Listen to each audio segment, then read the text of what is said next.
Welcome to Pigs Can Fly, the psychology of business. My name is Stephen Reynolds and today we are looking at the history of one of the most successful board games of all time, Monopoly.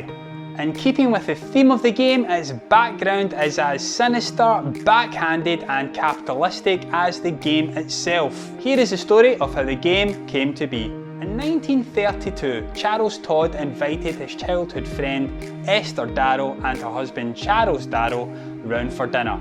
After dinner, Todd suggested they played a game called the Landlord's Game. Darrow was fascinated. They played several times that night. Before leaving, Darrow asked for a written set of rules from Todd, which Todd kindly wrote down for him. Right away, Darrow began working on a new version of the game, particularly in relation to the board's design. He changed the name to Monopoly and went to Parker Brothers, a large US games manufacturer at the time, to sell the rights to the game.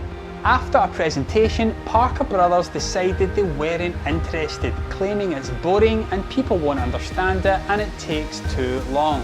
Darrow, undetermined, started approaching department stores to sell privately.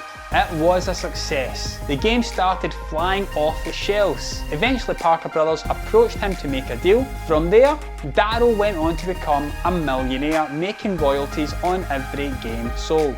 Sadly, the story doesn't end there, and for those looking for a happy ending, you might want to stop watching. The real inventor was Elizabeth Magie, who created the Landlord's Game in 1903 and got a patent for it in 1904 and then again in 1924. Magie wanted to teach people how rent enriched property owners at the cost of their tenants, and with the patent in place, produced a number of these games. Lacking any marketing strategy or business know-how, it didn't really take off, and any boards that were sold eventually found their way across the country in the corners of libraries, retirement homes, community centres and garages. People would make their own modifications to the game over the years and various versions stemmed as a result, but the core concept always stayed the same. When Parker Brothers made a deal with Darrow and shortly found out afterwards of the existing patents, panic set in. Darrow remained adamant he was the sole inventor, and as the game was making thousands of dollars, any potential lawsuit would be very costly to the company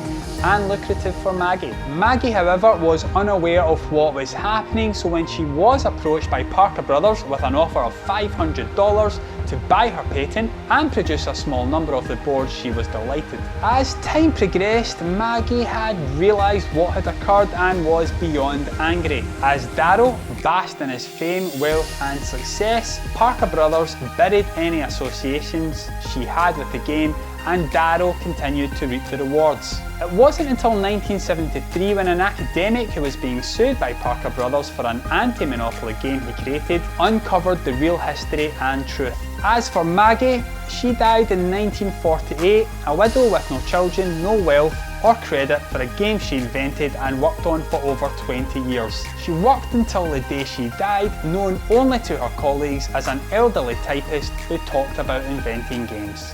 The game went on to sell over 250 million copies worldwide.